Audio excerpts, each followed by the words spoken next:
જય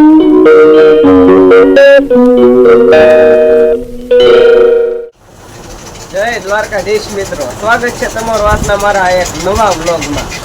અત્યારે આપણે માવા વાળી હતી, હું અને ટીલા દાદા બે વાતો કરતા હતા. તો એમ કહે છે કે બોર્ડને પરીક્ષા દીધી છે તો પાસ થાઓ કે ફેલ એમ પૂછે છે મને. પાસ થવાનું.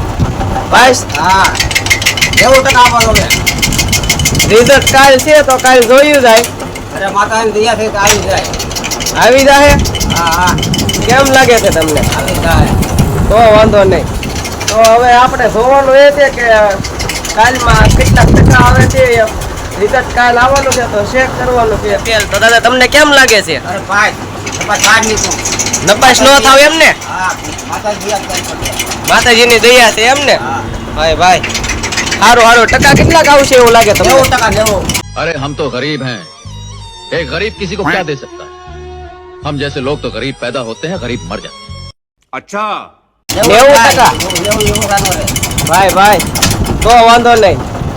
બાકી તો માતાજી કરે કે કેમ બાપા. હા, બાપા સીતારામની તો દયા છે જ તે આપણી માથે ભાઈ.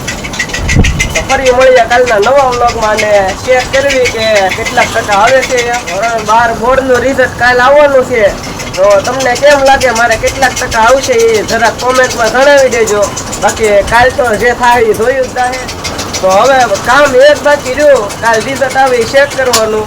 તો કાલનો વિડીયો જોવાનું ભૂલતા નહીં. બાકી ફરી મળીએ હવે રિઝલ્ટ ચેક કરવી ત્યારે. એટલે ત્યાં સુધી આવજો. બાકી સૌને બાપા સીતારામ.